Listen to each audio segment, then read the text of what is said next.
Assalamualaikum warahmatullahi wabarakatuh. Nama saya Jihad Alif Alfikri dari Pendidikan Kepelatihan Olahraga. Jadi hari ini saya akan menjelaskan tentang latihan kekuatan. Kita bakal mendefinisikan satu persatu dari latihan, kemudian kekuatan. Definisi latihan menurut Harsono adalah suatu proses berlatih yang sistematis dilakukan secara berulang-ulang dan yang kian hari jumlah beban latihannya semakin bertambah. Dan kemudian kekuatan, menurut Harsono kekuatan adalah kemampuan otot untuk membangkitkan tegangan terhadap suatu tahanan. Jadi, latihan kekuatan adalah suatu proses berlatih yang sistematis dilakukan secara berulang-ulang hingga meningkatkan kekuatan kemampuan otot untuk membangkitkan tegangan terhadap suatu tahanan. Tapi bukan hanya meningkatkan kekuatan otot dan daya tahan nih. Latihan kekuatan juga dapat memberikan beberapa manfaat seperti memperlancar peredaran darah, meningkatkan metabolisme dan menjaga fungsi organ tubuh, meningkatkan kepadatan dan kekuatan tulang, menjaga fleksibilitas dan keseimbangan tubuh, memperbaiki postur tubuh, mengurangi risiko penyakit tertentu kayak penyakit jantung, artritis, diabetes, obesitas, bahkan sakit pinggang. Meningkatkan kualitas tidur dan mencegah insomnia. Jadi gara-gara latihan ini capek, akhirnya malamnya kita butuh istirahat yang lebih cukup. Terus meningkatkan rasa percaya diri, menjaga rasa badan ideal, menjaga berat badan ideal maksudnya, kemudian memperbaiki imun. Namun yang perlu diingat, manfaat tersebut nggak bisa dapat secara instan. Untuk memperoleh manfaat latihan tersebut, perlu melakukannya secara rutin serta menerapkan pola hidup yang sehat, kayak mengonsumsi makanan yang bergizi seimbang, beristirahat dengan cukup, ya minimal 7-8 jam sehari, menghindari stres, dan yang paling penting tidak merokok. Dan otot. Jadi latihan kondisi fisik memegang peranan yang sangat penting dalam program latihan atlet, terutama atlet-atlet pertandingan. Istilah latihan kondisi fisik mengacu pada suatu program latihan yang dilakukan secara sistematis, berencana, dan progresif, yang tujuannya ialah untuk meningkatkan kemampuan fungsional dan seluruh sistem tubuh, agar dengan demikian prestasi semakin meningkat.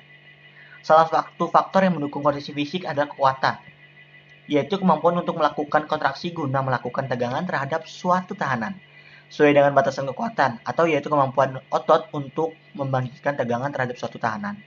Maka latihan-latihan yang cocok untuk perkembangan kekuatan adalah latihan tahanan, di mana kita harus mengangkat, mendorong, atau menarik suatu beban. Salah satunya dengan latihan squat jump. Latihan squat jump yaitu suatu latihan kekuatan power tungkai dengan posisi jongkok dan melompat berulang-ulang. Squat jump di samping pelaksanaan juga dikategorikan cara latihan yang murah dan efektif. Sebab latihan bentuk ini tidak memerlukan alat yang berarti, cukup tubuh kita sebagai beban. Apabila latihan ini kita lakukan dengan teratur dengan prinsip-prinsip latihan, kita akan bisa merasakan peningkatan otot kaki, terutama otot paha dan betis. Kemudian ada latihan lompat dada atau jump chest. Lompat dada adalah suatu gerakan untuk melatih kekuatan power tungkai dengan gerakan melompat. Posisi kaki diangkat setinggi-tingginya sampai lutut menempel pada dada.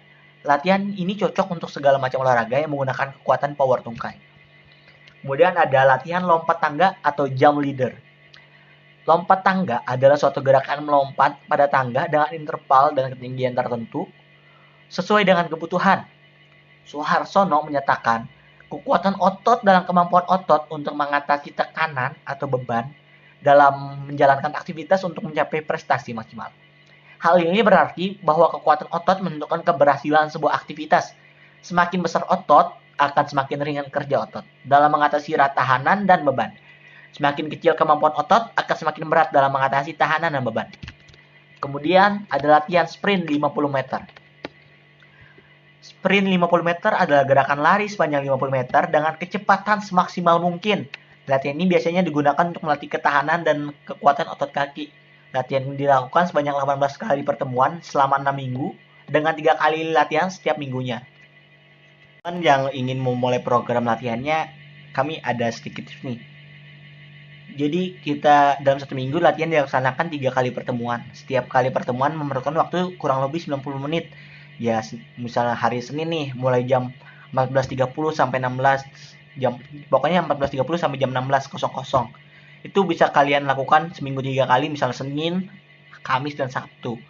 Kemudian dalam hal ini pelaksanaan program latihan power otot tungkai yang meliputi latihan squat jump, lompat dada, lompat tinggi, dan sprint 50 meter dilaksanakan setiap pertemuan dengan urutan kayak gini. Misal pertama, pemanasan. Yang pasti warming up dulu. agar terhindar dari cedera. Kemudian masuk latihan inti. Latihan intinya seperti latihan squat jam, latihan lompat dada, latihan lompat tangga, latihan sprint 50 meter. Itu berurutan tempat-tempatnya. Dan untuk latihan squat jam dan lompat dada ditambah 5 kali setiap pertemuan. Jadi ada progresnya. Yang terakhir ada pendinginan, stretching. Baru ingin mulai kekuatan otot, mungkin kamu akan dihadapkan dengan pertanyaan seperti harus mulai dari mana, berapa latihannya, hingga bagaimana melakukannya. Sebenarnya nggak sulit sih, asal tahu langkah yang tepat.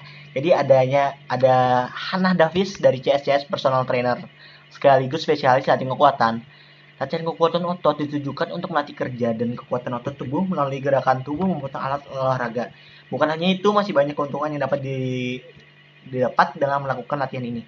Di antaranya yakni meningkatkan laju metabolisme tubuh, membakar lebih banyak kalori, memperkuat tulang dan sendi, bahkan memperbaiki laju tekanan darah. Nah, jika masih tergolong pemula, jadi ini ada beberapa tips untuk melakukan yang bisa diterapin deh buat para pemula. Contoh, lakukan pemanasan. Ya kayak olahraga pada umumnya, penting untuk melakukan pemanasan terlebih dahulu sebelum mengawali latihan kekuatan otot. Ya tujuannya biar menghindari cedera dan mengendurkan otot yang kaku sehingga tidak kaget saat melakukan latihan. Kan kalau pemula jarang latihan segala macam, jadi takutnya kaget gitu ototnya. Caranya pun tidak sulit. Jadi butuh sekitar 5-10 menit yang dimulai dengan berbagai pilihan pemanasan. Misalnya jalan cepat, jogging santai, ataupun peregangan dinamis. Peregangan dinamis menggunakan gerakan yang terkontrol guna melenturkan otot sekaligus meningkatkan jangkauan gerak, masuk dengan gerakan menendang dan berjalan kaki. Kemudian mulai dengan bertumpu pada berat badan sendiri. Sebagai pemula yang ingin mencoba latihan kekuatan, sebaiknya jangan terlalu memforsir kerja otot tubuh dengan langsung menggunakan alat olahraga yang berbobot berat. Sebagai gantinya, kamu bisa mulai dengan menggunakan peralatan olahraga yang berukuran kecil seperti resistance band, bola latihan kettlebell, hingga dumbbell kecil. Bahkan untuk lebih amannya, manfaatkan beban tubuh kita sendiri sebagai tahap awal dalam latihan kekuatan otot seperti squat, push up, lunges. Setelah itu bisa lanjut latihan ke tahap yang lebih tinggi secara bertahap. Jadi selalu ada progres, tidak langsung dan tidak instan. Yang ketiga ada atur frekuensi latihan secara bertahap. Hannah Davis lagi nih yang bilang bahwa orang yang baru mulai latihan kekuatan otot sebaiknya mengawali dengan frekuensi latihan yang ringan terlebih dahulu. Jangan langsung kayak atlet-atlet binaragawan. Misalnya 2 hari dalam seminggu pada 2 hingga 3 minggu awal.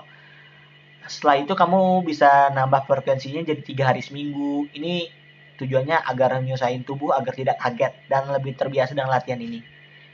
Tidak hanya itu, durasi olahraga pun juga harus disesuaikan sejak awal latihan. Awalnya coba 20 menit untuk satu sesi, kemudian tambahkan waktu secara bertahap bila telah terbiasa. Idealnya semakin sering melakukan latihan kekuatan, maka frekuensi dan durasi latihan pun akan semakin bertambah. Yang keempat ada kombinasikan gerakan tubuh bagian atas dan bawah. Nah, ini maksudnya latihan kekuatan otot akan lebih efektif apabila dilakukan secara merata, menggunakan semua otot tubuh dari atas hingga bawah. Pasalnya latihan yang melibatkan seluruh otot-otot tubuh dapat memaksimalkan kerja otot dan pembakaran kalori. Mudahnya kamu bisa mengombinasikan beberapa gerakan yang melibatkan tubuh bagian atas dan bawah dalam satu latihan. Ya, sarannya nih ada mulai dari squat dan push up, lunges dan lat pull down, serta mountain climber, dan bench row. Jadi di kaki kena, di tangan kena, di dada dan perut pun kena juga. Jadi nggak terlalu fokus di perut aja, misalnya kan perutnya agak berisi.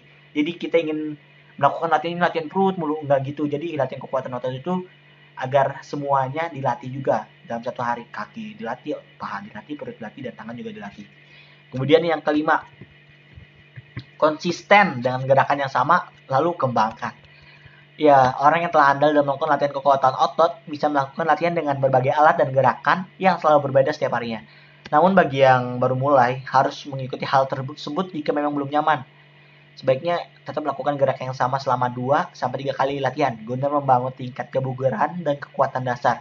Jika ingin hasil yang lebih baik, kalian bisa mengulang latihan yang sama dengan meningkatkan kesulitan gerakan dan bobot alat yang dipakai saat latihan secara bertahap. Yang pasti progres tadi kita nggak bisa instan, jadi selalu latihannya secara bertahap, meningkatnya secara bertahap, pelajari alat yang baru juga secara bertahap. Jangan aku mau coba yang ini aku coba yang ini deh, jangan dicoba semua, tapi kita lakukan berulang-ulang. Setelah nyaman dengan yang ini kita coba lagi yang baru, dan setelah nyaman kita coba lagi yang baru. Jadi bertahap dan ada progres setiap kali latihannya.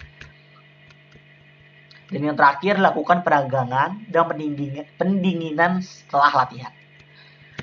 Peregangan usai melakukan olahraga penting untuk membantu meningkatkan kelenturan tubuh, sedangkan pendinginan ringan juga baik guna menenangkan sistem saraf usai bekerja keras.